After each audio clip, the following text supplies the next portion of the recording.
published 1731 Eastern Daylight Saving Time, the 13th of May 2018, updated 4:21 Eastern Daylight Saving Time, the 14th of May 2018. The curtain came down in rather fitting style. Mohamed Salah among the goals, a fabulous pass from Kevin De Bruyne, and Manchester City breaking most, if not all, records on an otherwise predictable afternoon. On the final day, we saw the best of 2017-18 but also its flaws. A great team, some great players, but not the greatest season. The same points total that confirmed West Ham's relegation in 2003 took them to 13th this year. City have been wonderful, but, more generally, this has not been a vintage campaign. Gabriel Jesus scored the late winner as Manchester City ended with victory at Southampton. City are the first team to reach 100 points and had the highest win percentage in history. Still, as the sun shone on the south coast, the final seconds ticked down, and De Bruyne dropped a sublime through ball onto the left boot of Gabriel Jesus. The negatives melted away. Jesus took one perfect touch, switching the ball to his right, and dinked it over Alex McCarthy, advancing from Southampton's goal. He nestled in the net in front of the away end. The clock read 93 minutes and 3 seconds. Just as they had on this day 6 years ago, Manchester City maintained the excitement until the last kick.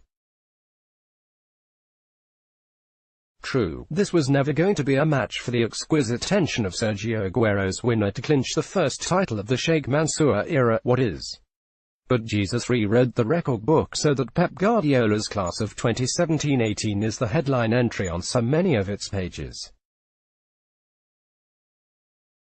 The first team to reach 100 points, the highest win percentage in history, 84.2%, the biggest title-winning margin, 19 points clear of Manchester United, the most prolific goalscorer since the early 60s, 106. City couldn't quite overtake the points per game total of the Preston North End Invincibles in 1888-89, if adjusted to the era of 3 points for a win, recording 2.63 points per game, compared to Preston's 2.64. Then again, they have had to tolerate certain limitations Preston's players would have found novel. Like a crossbar, for instance, and pitch markings except for a centre line. Preston's goalkeeper Robert Mills Roberts doubled as the house surgeon at Birmingham General Hospital, and was also in the habit of putting up an umbrella during matches when it rained, which, to be fair, wouldn't entirely limit Claudio Bravo's performances. Mohamed Salah inspired Liverpool to top 4 place and Champions League qualification. He could also handle the ball anywhere he liked on the field. Again, it is fair to say they were very different times. And Manchester City have won 10 more matches than Preston played in the league in that Invincibles season. So we shouldn't be too harsh over the missing 0.01 points. Nor on Manchester City, despite wider disquiet over the sovereign source of the wealth. At least the money is being spent increasing the gaiety of nations. Manchester City entertain and excite. They try to win playing beautifully and without compromise. Take them away and what is there? The second-placed team in the league, Manchester United, can be very pragmatic, and last season's champions, Chelsea, were too timid to leave the half at the Etihad Stadium in March, and have been mystifyingly dismal in this final week of the season, too, marshalled by what looks like a man with a grudge. Liverpool undoubtedly have the potential to win a first title of the modern era under Jurgen Klopp next year, but in this are some 25 points short, while increasingly, the bottom half of the league is engaged in a quest for survival from August and surprises a few. Southampton stayed up by 3 points, having won 7 games all season, and Huddersfield got safe with just 28 goals, or 0.73 per game. No, it wasn't a vintage season, even if the survival of all 3 promoted sides for only the 3rd time in Premier League history is a positive.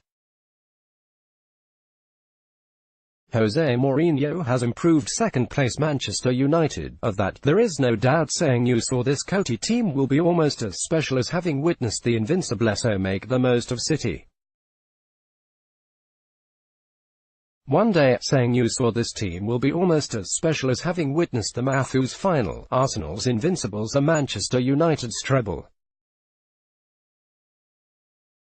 It's not going to be an exclusive club. 1,750,286 is the combined attendance for City's league matches this season, more than 300,000 more than saw Arsenal in 2003-04, but it is going to be an inspired one. Guardiola, like Arsene Wenger and Sir Alex Ferguson in a previous Premier League era, is changing our expectations of a title-winning team. The way his squad have played, the pace they have set is why neutrals are drawn more to the promise and ambition of Liverpool or even Tottenham, rather than the second-best team in the country, Manchester United. Set against City, United can at times appear rather joyless, functional rather than expansive in victory. Jose Mourinho has improved them, of that there is no doubt, and they will undoubtedly be favoured to win the FA Cup, the way Antonio Conte has become Chelsea in these final 2 matches. But it is not just 19 points that has separated red and blue in Manchester this season. It is a sense of style, of panache. City have never failed to score in consecutive games in the Guardiola era. In fact, the last time a Guardiola team failed to do so was Bayern Munich in May 2015. On Tuesday, Guardiola may get the Manager of the Year award from the League Managers Association, or he may not. There is a lot of support for the fine job Sean Dyche has done at Burnley, and no wonder. A club that many saw as engaged in a permanent fight against relegation, instead ending up challenging Arsenal for Europa League place, although the 9 points separating them by the end was not unreasonable. Sean Dyche is one of those unfashionable British managers we are always told are underrated. Dyche is one of those unfashionable British managers we are always told are underrated, although not by the LMA, who have recently found occasion to laud Eddie Howe, Brendan Rodgers, Roy Hodgson, Alan Pardew and David Moyes, but not Roberto Mancini, Manuel Pellegrini or Carlo Ancelotti. Moyes has been voted Manager of the Year more times than Wenger, which may come to be seen as an oversight, unless Moyes has a few tricks up his sleeve that mean on retirement, he, too, will be discussed as the man who changed football. Wenger bowed out with Arsenal on Sunday, recording his 707th win in 1,235 games at the club. On the 22nd minute, one for each year in England, the crowd at the John Smith Stadium, Huddersfield, stood to give him an ovation. This follows a presentation at Old Trafford and farewell speeches at the Emirates Stadium. Deep down, though, he will have hated spending his last few weeks as a ceremonial manager, while, conversely, some contemporaries will have hankered for just a smidgen of the gratitude that has gone Wenger's way.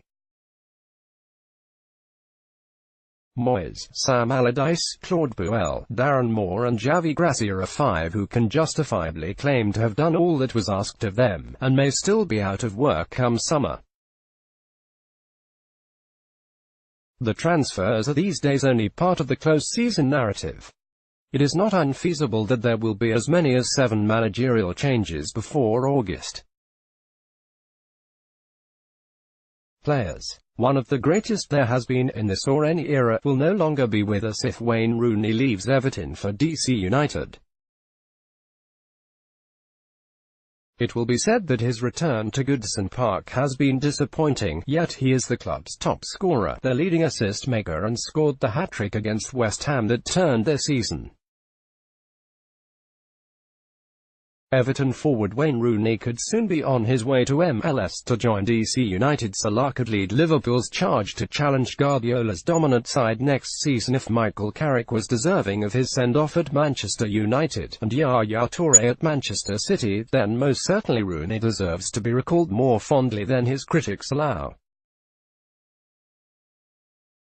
He isn't what he was, no.